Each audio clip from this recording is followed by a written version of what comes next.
Bonjour et bienvenue dans cette vidéo qui va vous permettre de découvrir la navigation dans Tipeesoft.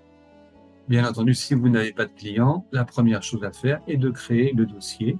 Pour ce faire, vous allez dans le menu Domaine, Dossier, Ajouter un client et vous rajoutez ce client en lui donnant à minima un nom. Vous validez. Le client est créé. Vous pouvez ensuite lui affecter des exercices.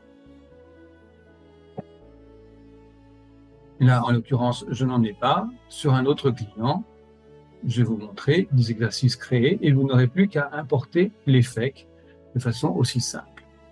Ensuite, il vous suffira d'aller travailler dans les rapports, tableau global.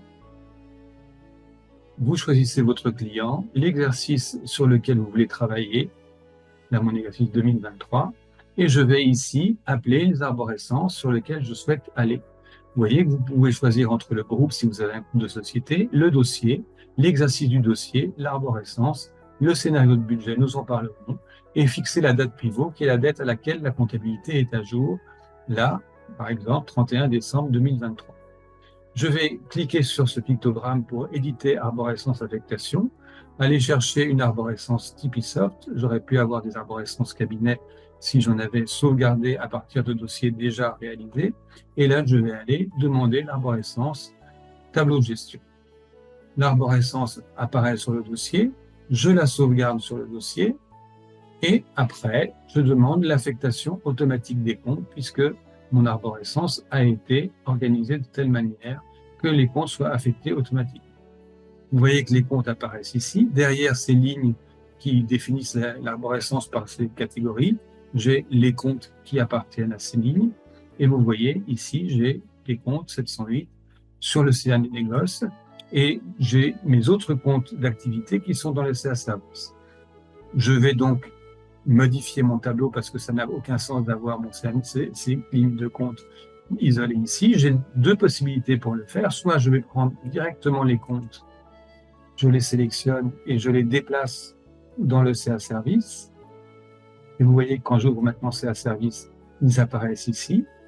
Soit j'utilise une autre méthode qui fonctionne également, qui est de prendre la ligne CA service et le CA négoce, pardon, et la descendre au niveau des CA services et ça s'ajoutera ici dans les services. Je peux ensuite d'ailleurs, pour personnaliser mon tableau, supprimer négoce et production.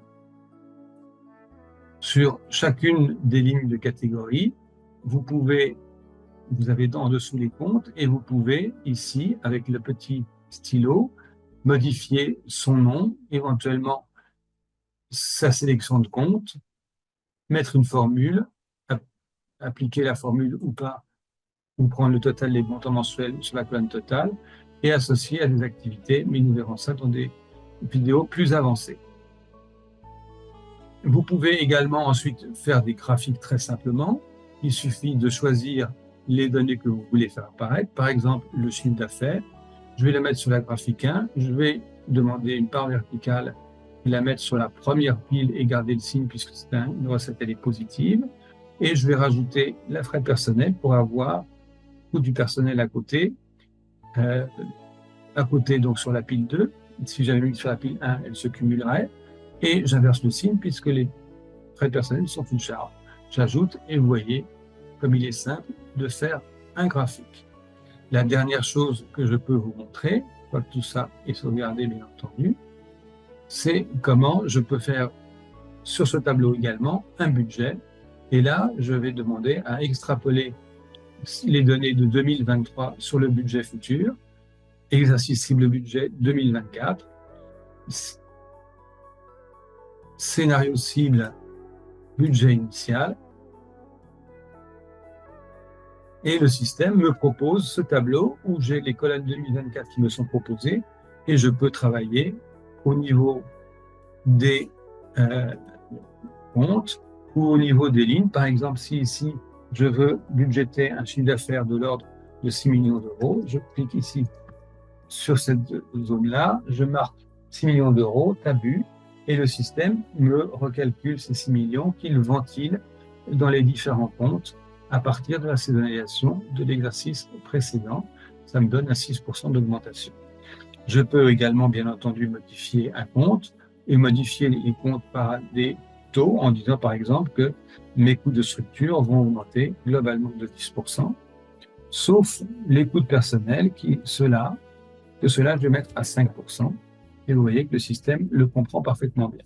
Une fois que j'ai terminé de travailler sur mon budget, c'est tout à fait simple de l'enregistrer et de générer les écritures qui vont bien, puisque mes budgets sont générés au niveau des comptes et non pas au niveau des catégories. Et vous allez voir les conséquences que ça a. Voilà, mon budget est créé. Et si je veux maintenant le visualiser, je vais ici demander 2024, tableau de gestion, et le scénario budget initial.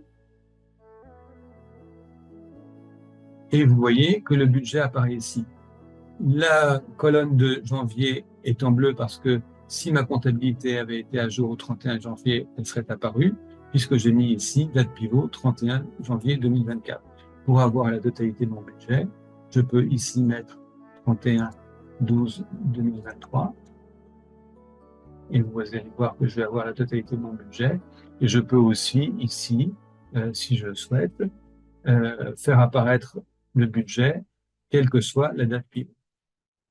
Voilà pour la maintenance au niveau de ce menu tableau global. Vous avez ensuite, dernière chose que je vais vous montrer ici, les tableaux comparatifs. Si je veux comparer, par exemple, mon budget, mon réel, là c'est difficile parce que je n'ai pas sur cet exemple-là de comparatif entre un budget sur l'année et le réel de l'année, mais je peux comparer l'exercice N à l'exercice N-1. Là, sur l'exercice N 2024, vous allez voir que je vais avoir mon budget sur l'année. Sur mon exercice 2023, j'ai mon réel. Et le comparatif me donne mon écart entre mon budget et mon réel de façon extrêmement simple. Je peux l'avoir aussi au niveau mensuel. Et je peux l'avoir aussi sur le focus du mois de mai, par exemple, auquel cas je vais avoir le mois de mai, le cumul à fin mai et l'exercice. Voilà déjà un petit aperçu des premiers pas sur Tipeesoft et de la manière de naviguer dans ce produit. J'espère que cela vous a été utile et je vous dis à bientôt. Merci de votre attention.